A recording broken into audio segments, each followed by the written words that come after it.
This is the Monday Morning Quarterback, another original multimedia presentation from NorthJerseySports.com. Brought to you by the Bergen County Education Association. Bergen County Public Schools work because the BCEA works with you.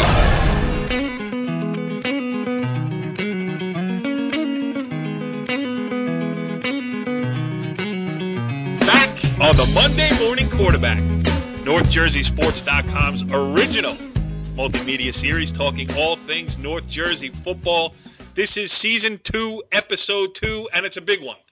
I am Corey Doviak, and let me introduce our hosts first, as we are joined by Brandon Gregory. Brandon, what's going on? How you doing, Corey? How was your week?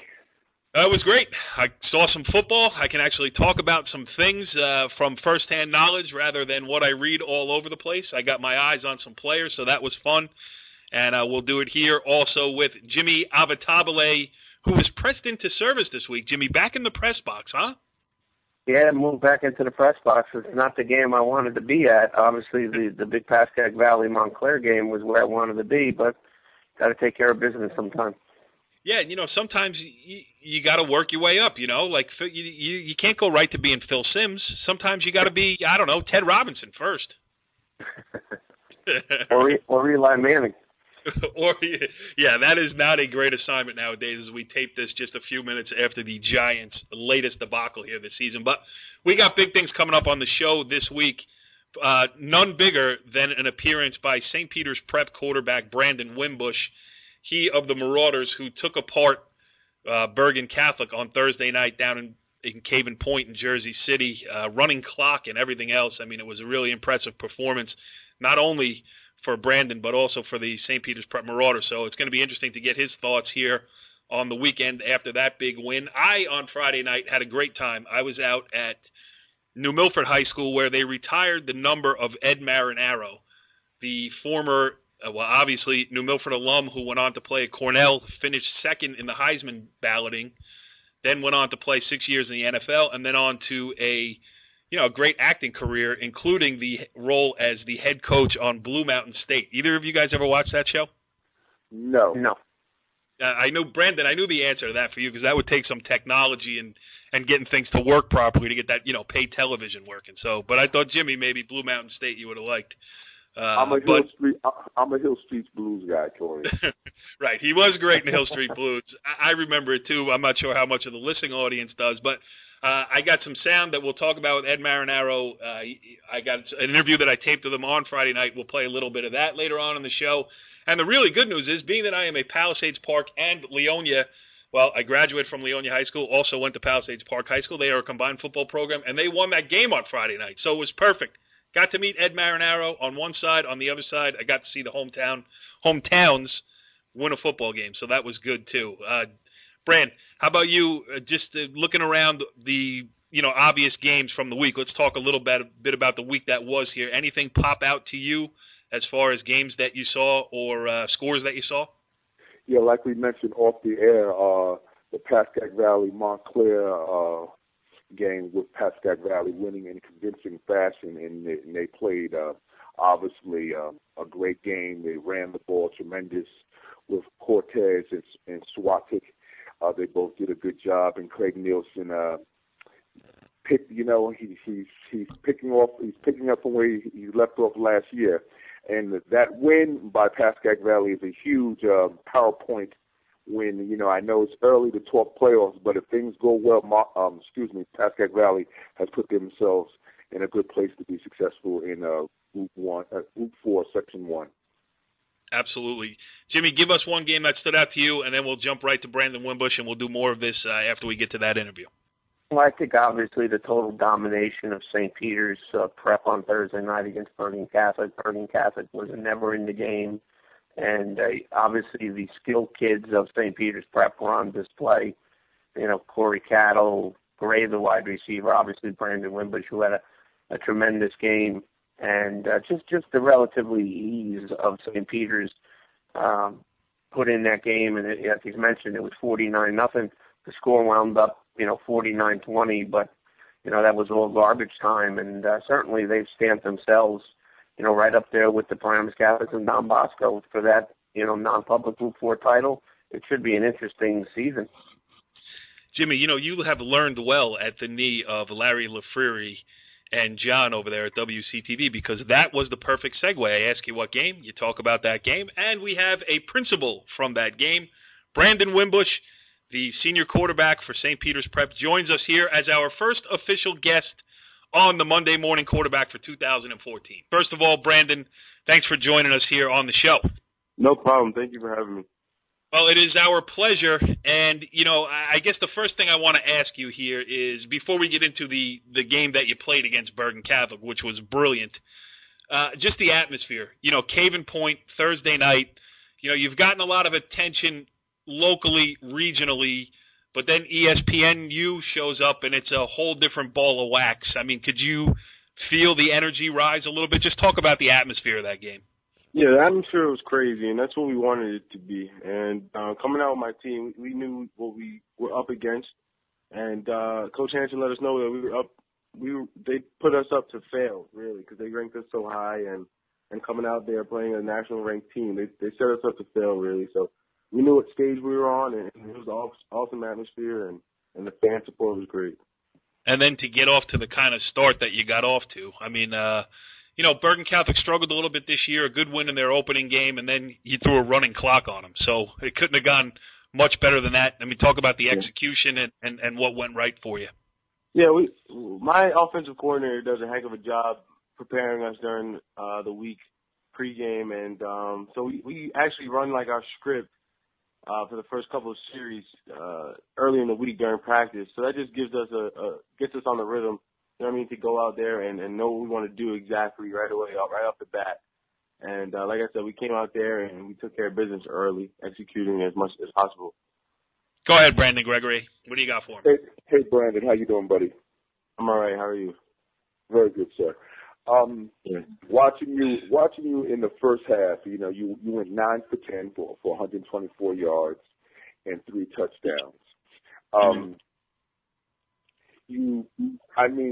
When I watched that game, as I've mentioned to Jimmy and Corey, what impressed me most about what you did was your third touchdown pass to number 10, Colton Huber, and your 55-yard seam pass to Minka Fitzpatrick.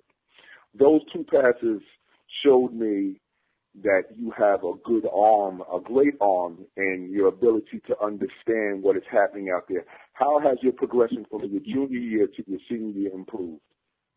Yeah, and like you said, those were two passes that I probably saw myself as improvement as well as from last year. And because those passes are in between the defenses and having to read a certain player on the field, and that comes all in studying the film and learning your opponent and what their frequencies are.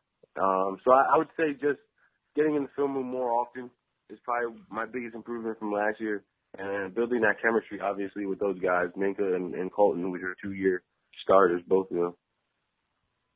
Jimmy, what do you got?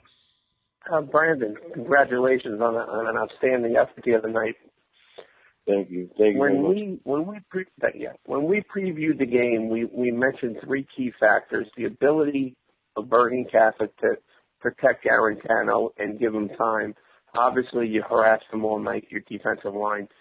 Secondly, your offensive line protecting you, and it didn't look that you were hit many times in that game, which is obviously a great thing for you. And the ability to get your wide receivers and running backs in space against Bergen Catholic, where they seem to struggle athletically. Going into the game, were those the 3 points that your coaches focused on? And those were probably you hit it on the dot. I mean, the cornerbacks, they give us too much cushion for the guys we have out wide, and we put our playmakers out wide, and we got them the ball, and they made plays against, I guess, their weakest point on defense, which was their DBs and their secondary. And that was our point to attack them, and then the offensive line did a heck of a job holding their own against a solid defensive line. And as like you said, it always starts up front. And if they hold their own, then it just keeps playing out, and I get the ball to the playmakers, and they do what they have to do. I just learned something here on the Monday Morning Quarterback. I never have to watch another football game again. All I have to do is listen to our analysis Because it seems, Jimmy, that it's right on the right. You know, Brandon said we got it right on the dot. What do we need to watch the game for? Brandon, how about now? You know, so much stuff. Listen, for you to put out the performance that you put out there under the bright lights with all that stuff. You know, it seems like you're really learning to take all of this attention and everything else in stride. I mean, now you're the guy who's going to Penn State. You know, talk about your senior year here as you come down the stretch of your, you know, high school career, and you know how it feels to be going through it. You got the recruiting thing behind you. You know where you're going. Everybody's eyes are on you. Know, now you're not just a quarterback for St. Peter's Prep. You're that kid going big time Division I college football. I mean, has it changed a lot, and how are you dealing with the outside stuff? Because it looks like you have the on-field stuff pretty well handled.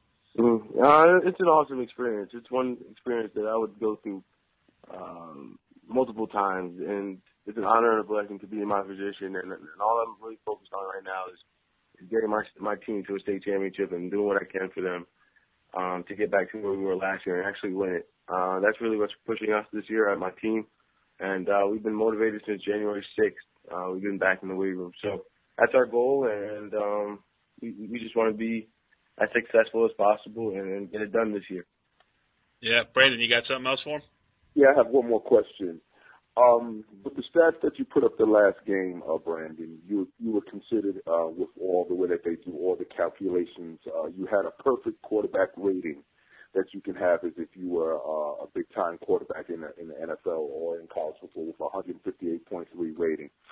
Mm-hmm. I mean, I know that's an awesome experience and it's an awesome thing to know, but also at the same time, where do you think that you can still get better at with all the playmakers that you have? And I would like to mention a couple of them before you answer the question. Number 5, KJ Gray. Number 8, Kenyon, Chaney Robinson. Number 10, Colton Huber. And obviously Minka Fitzpatrick and Corey Cater. Where can you get better at, even though that game says that you were perfect, but there's always things that you can work on as a football player? I guess being smarter with the ball, being smarter on the field, being more of a quarterback, leading the team, I guess on the sidelines, you know what I mean? Getting the defense, getting the people up, just being a motivator and being more vocal, I would say, even to my offensive line. If they need help with anything, be that guy who knows what they're doing and be the guy who knows what everybody else is doing on the field so that everybody can come to me and physically, I would say just being more composed and in the pockets and settling my feet and making the right reads and the right decisions. Jimmy, you got one more for him before we let him get back to the film room? Yeah, I got one more for you, Brandon. Quick question. As the season progresses, and I know it's going to be week 2 or 3 for some teams, but obviously the non-public Group 4 bracket, it looks to be loaded with 3 teams. Obviously you guys at St. Peter's, Don Bosco, and Bergen Catholic. Talk, if you can, how important it is to secure that number 1 seed and stay away from the 2-3 matchup. Yeah, I mean, for the past couple of years, we've been 2 or 3, and I mean, whoever comes across our schedule, we prepare like it's the state championship, and that's our key, I guess, to being as successful as possible, because we don't really worry about who we're playing, but how we're going to play, and the only thing that beats us is ourselves, and because we have the talent and we have the coaching to do what we want to do, and like I said, the only thing that defeats us is ourselves. Brandon, how about watching? Did you get to watch Penn State Rutgers last night? I did. I got to catch some of it, and it was too close for my liking. Yeah, and that's a tough position though. Jersey boy, Penn State recruit. You know, yeah. No torn allegiances at all. You're already bleeding the blue and white. Exactly. We are. Yeah, Brandon Wimbush, the talented starting quarterback for the St. Peter's Prep Marauders, off to a great start during his senior year. And listen, we know you're busy. We know you got a lot of requests coming your way, so we appreciate you joining us here on the Monday Morning Quarterback. And we also appreciate Brandon Gregory's close relationship with your family to get you on here, because he's a big dude and you don't want to make him angry. Yes, sir. Always. Thanks for having me. I appreciate it anytime. Well, don't say that, because we will be calling back and you know it. All right. All right, interesting stuff there with St. Peter's Prep quarterback Brandon Wimbush. I thought he gave us some good insight, not only to the team's mindset on the field, but also what he's going through here as one of the blue chip recruits in North Jersey and the entire state of New Jersey. So that's good stuff for them, and we will move on. Let's look around the region here. As I mentioned earlier, I was out at New Milford where I saw a friend. We've been running around the same circles for a long time now. And I ran into the international man of mystery, Pat Rice, who joins us here right now on the Monday Morning Quarterback as well. Pat, hey, thanks for taking some time out of your very busy schedule to join us here. Oh, yeah. So, I saw you at the end. It was the fourth quarter, Palisades Park, New Milford. It was Ed Marinaro Day. Yes. What I did see, the main part of the night is I saw Pascack Valley against Montclair. Mm. And, boy, I expected Montclair to win, but I was surprised at how Pascack Valley just beat them up physically. Yeah, and if you give Craig Nielsen the chance to run the ball, he will run the ball. Oh, that was the whole third quarter. I mean, they were throwing crossing patterns. It was funny in the first half. He was lofting those balls, the quarterback, Diedrich. He was lofting those balls up in the air. I mean, they were floaters, and Montclair, the defenders weren't covering it, and they just landed into the hands of Pascack Valley receivers when it wasn't a crossing pattern. And then the third quarter, they call that touch, Pat. They call it touch on the ball. Yeah. It's a little more than touch. But anyway, it's funny because they just, 90% of the game, they just physically dominated him. Now, Montclair opened up the scoring on an 81-yard pass from Elijah Robinson to Elijah Robinson. And you're probably thinking I'm crazy and maybe I've had too much to drink or something like that. But there are two different Elijah Robinsons on Montclair's team. Not related, nothing, but they're both named Elijah Robinson. So that was an 81. I'm not kidding you, man. I can't make this stuff up. My mind isn't that creative. But so I did that, and then Elijah Robinson, the quarterback, ran one late in the game when it was already 29-6 or 29-7, and Pat, I got one thing for you here. What? Stay thirsty, my friends. How about that? The most interesting man in the world. You were over there. All right, so you were over there. You mentioned we saw each other at Pal Park, New Milford, and we'll get back to that Montclair game. A couple things I would just want to play here. It was Ed Marinaro night on Friday night in New Milford, and you weren't there for the halftime ceremony. It really was great, other than the fact that it added about, 45 minutes to the actual game time because it was a long ceremony and everything else. If there was a negative, that was the only thing. But, Ed Marinaro comes back to his hometown. So many people, and in his speech, he mentioned a lot of them. People just came back. It was like things hadn't changed in New Milford in the 40 years that he's been gone. I mean, a lot of the people, including my mother, who taught him as a 10th grader at New Milford, just had great memories of him. And I got a chance to talk to him briefly after they gave him his retired jersey. They gave him a helmet with the number 49 on it, and they retired his number, which in a very nice touch and very thoughtful touch, they had A.J. Scopa, who's the New Milford all-time leader in rushing yards, was up top on top of the press box, and at the appropriate moment, he was the one who pulled down the black sheet and showed the 49 to be displayed there above. So that was a really nice touch.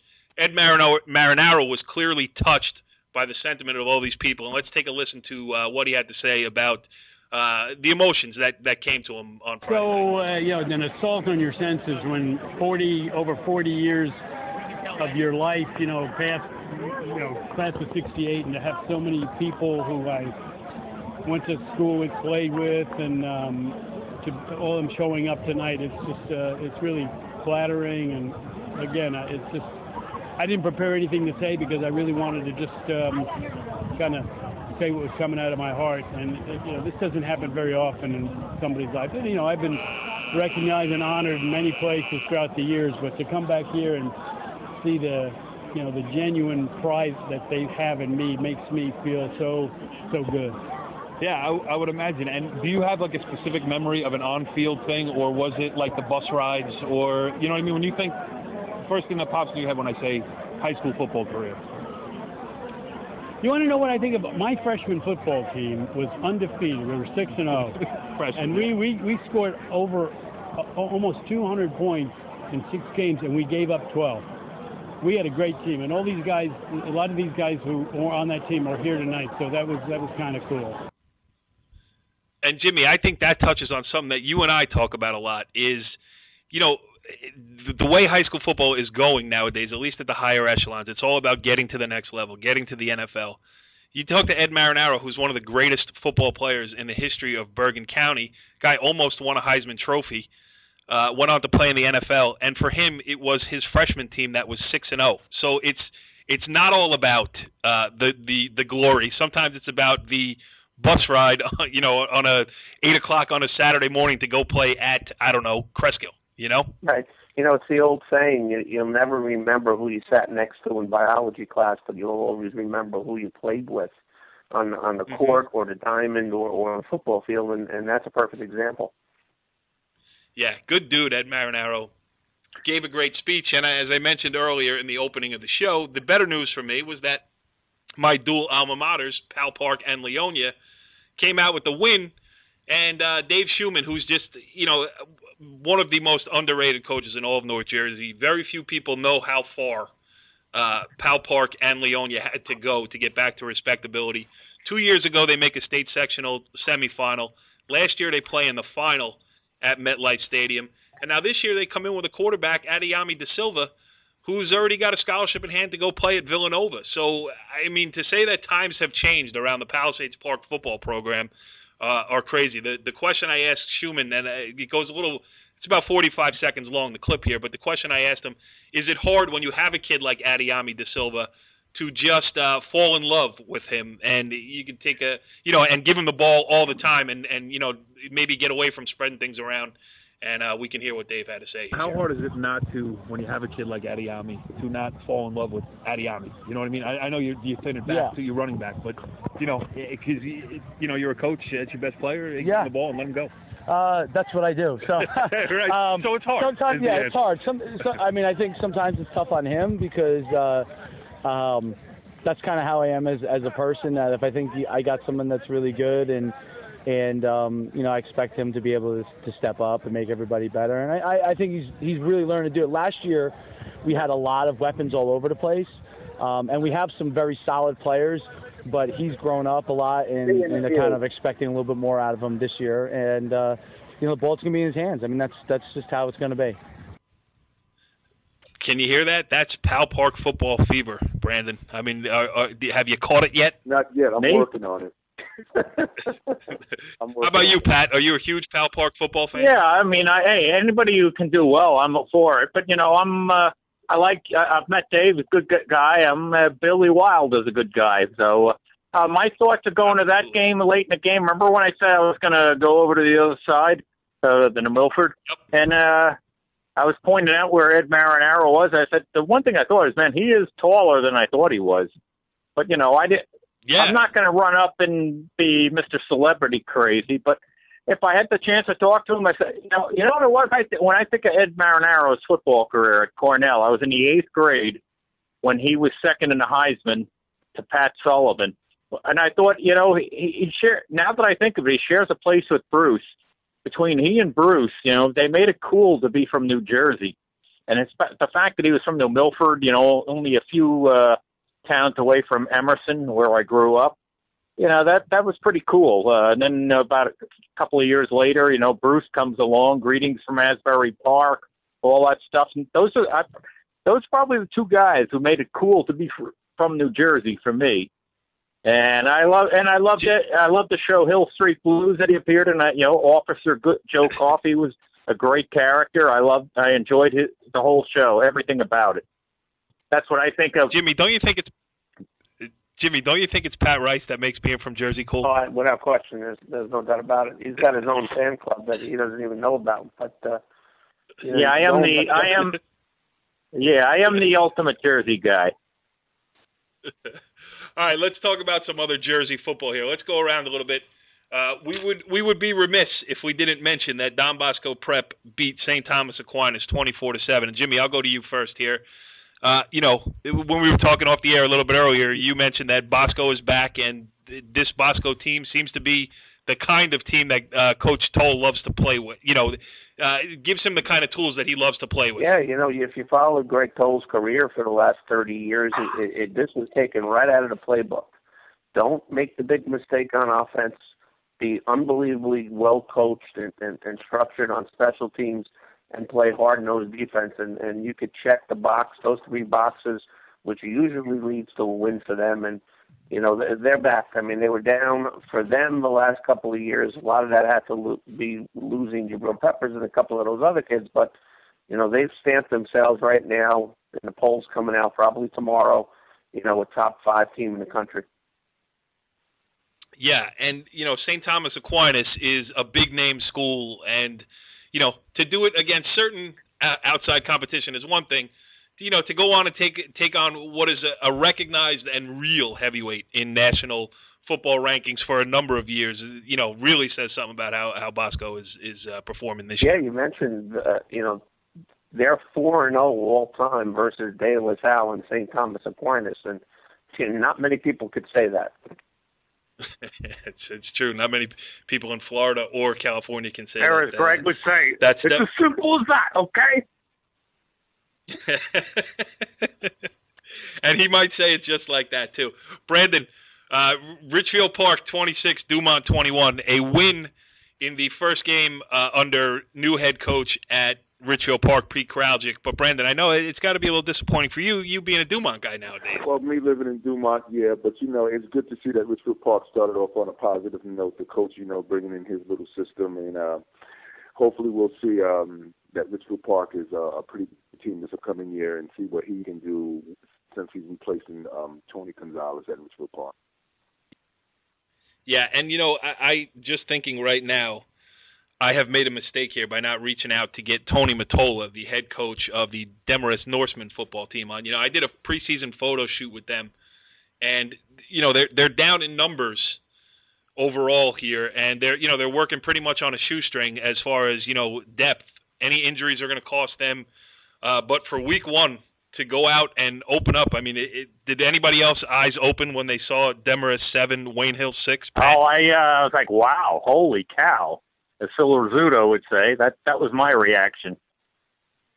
Yeah, no, I mean that's a great win for Demarest. Yeah, good for them. Wayne. Yep. To start off, I mean they got a tough schedule ahead of them, but to say you beat Wayne Hills, listen, it's not the version of Wayne Hills that maybe we're used to, but still, they do wear the maroon and white. They still have the W on the helmet, and Jimmy, that's impressive for Demarest. Yeah, opening season, like you mentioned, numbers. I think they had a total of 40 kids, and that included freshmen. But it's amazing to see in the last year plus now the difference in a Wayne Hills football program without Coach Olson. And the toughness that he brought to that program that appears to be missing a little bit right now. Yeah, and it was kind of, there was a love-hate relationship with him, I would say, inside the community. Probably a lot more love than hate, but definitely there was some hate in there. And, he moves on, and things change. And it takes a while for the new coach to come in there, put his stamp on it. You see it happen all over the place where, like, it's a football factory. It'll just run itself and all that other. I remember one time switching to the other football. We're talking about soccer here. My friend Jim Fusey, who's the former head coach of the Cliffside Park boys soccer program, took him last year to the county championship. And a couple years ago when I used to do the show on Sports Time, I said that it's kind of a push-button program at this point, just because of the success that they had built up. And he talked to me off the air, and he said, it ain't push-button, bro. There's a lot of work that goes into keeping these things at the highest level. And I think, you certainly get an appreciation for that, Brandon, when you see that, Chris Olson is no longer there and Wayne Hill's maybe taking a step back here. I agree with you there 100%. I think a lot of times when we do see these traditional programs do well, since we're talking about Wayne Hills, I think people don't realize what it really does take to stay consistent at the level that he had it at.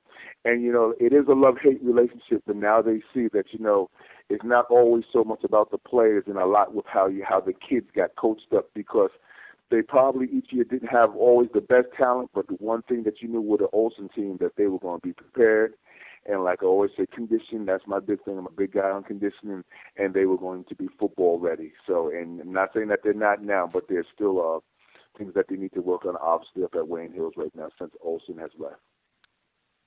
Absolutely. All right, the last game that, unless anybody has any others that they want to bring up after this, but, St. Joseph goes out on the road and to St. Edward in Ohio and kind of took one on the chin a little bit, 42-0, coming back to Jersey.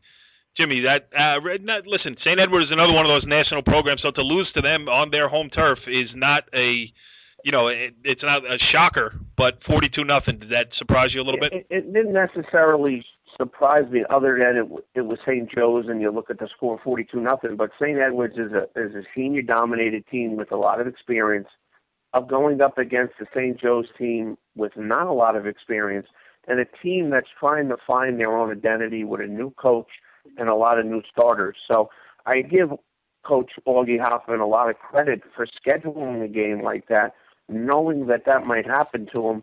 But the end result is to win the Group 3 state championship. And that game has done nothing to take that, ultimate goal away from them. Yeah, and if anything else, they got a chance to see what that level looks like, and, they know what they got to work on to get there. Right. All right, so let's take a look ahead now. Everybody has played a game. Some have played 2. And I guess the best way to preview next week's action is basically just to ask Pat Rice, hey, Pat, where you going next week? Pascagoula Valley, Friday night, 6 o'clock. Pascagoula Valley plays DePaul. I mean, Pascagoula Valley surprised a lot of us, I think, with the ease where they just physically beat up Montclair. But, they have another tough opponent in DePaul. And that's where I'm going to be Friday night.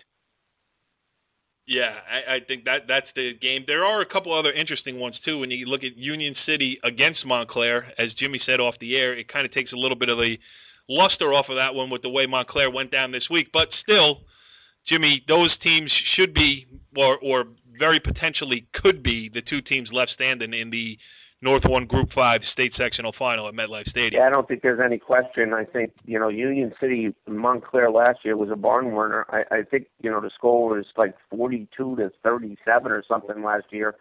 And, Montclair has to get a lot better defensively. We have a couple of friends, longtime Montclair crazy fans down there that let us in the secret, Pat and myself, the middle of the week that, hey, we're in a little bit of trouble defensively. And sure enough, they were right.